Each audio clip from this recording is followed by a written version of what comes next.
Tontolon'ny zavakanto manamarika ny fahadimy amby roapolo taonany niangaliany Kanto i Julien Rakotoarijaona azo hakana lesona tsara ny taona maro izay nilomanosany tao anatin'izay tontolon'ny famoronana izay ary manana hafatra ho an'ireo zandry aty aoriana ihany koa ny lehilahy ao anatin'izany.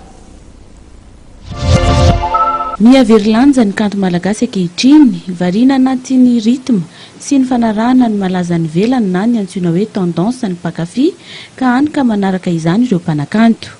Ny kanto anefa dia zavatra mitoetra sy maharitra fa tsy hoe mandalo fotsiny ary malaza ao anatin'ny fotoana fohy. Miavitsy ihany koa ny mpamorona ary variana mamerina ireo kanto efa taloha ny mpanakanto. Io no nambaran'ny Julien Rakotoarijaona izay mpanatalenta mpamorona malagasy izay mankalaza ny fahadimy amby roapolo taonany amin'izao fotoana izao. Vitsy ny mpamorona zao amin'izao vanim-potoana iainantsika izao zany vitsy ny mpamorona fa saika efa ireo mpanao reprise ny filazantsika azy le hira tranainy daholo zay mampatonga an'ireny hira taloha dia lasa misy mampiseho ndraiky mamono zany le hira dia tiana tsy ahivina mihitsy hoe inona no mampatonga ny tanora ankehitriny tsy dia mirosy loatra ny anatin'le tena famoronana. Misy ihany mamorona sy hoe tsy misy koa mamorona fa hitako hoe vitsy mihoatra tamin'ny taloha zany. Talenta ny famoronana ary misy ny hafatra ampitaina ao anatin'ny tononkira arakaraky ny aingam-panahy. Nandritra ny 20 taona namorona ny Julien Rakotoarijaona dia sanga nasatra any amin'ny 700 no efa noforoniny ary maro ireo mpanakanto manana ny lazany efa niara-miasa sy miara-miasa aminy. Maro karazana ny hira, misy ny ara-pilazantsara, ny miresaka fitiavana ary ny miresaka ny fiainana andavanandron'ny olona. Ao anatin'izay fankalazana ny fahadimy amby roapolo taonany izay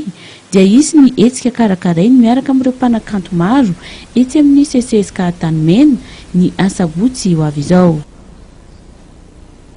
Amrampitsy no amoahana indray ny larana vaovao ny gazety Soa ao anatin'ny gazety Midi Madagasikara araka ny efa fantarantsika azy no ahitantsika ny gazety Soa larana fa folo sy dimanjato no aroso amintsika pitisy mpamaky izany gazety Soa izany amrampitsy azadino izany makany anjara gazetinao amin'izay andro rampitsy zay azadino ihany koa ao aorianan'izao fampahalalam-baovao izao misy ny hetsika natokana indrindra mahakasika ny agriculture zany dia ao aorianan'izy io ny fandaharana resabe izay nanasana ny toekarena iray mazava ho azy fa ny tontolon'ny toekarena no resahana ao anatin'ity fandaharana resabe ity azadino ihany koa ny manaraka io fandaharana io zany izay maboasantsika ny tontolon'ny toekarena dia hatreto ihany koa tompoko lasa tompoko vavy no anakatonana indray ny fampahalalam-baovao tamin'ity takariva ity makasitraka fenonao tsy nisaraka taminay tao anatin'izay fotoana ny fampahalalam-baovao zay ary mbola tsy hisaraka amin'ny fahitalavitra matv ihany koa anatin'ireo toy ny fandaharana mametraka ny veloma andrapitafa ao amin'ny rapitso indray makasitraka tompoko.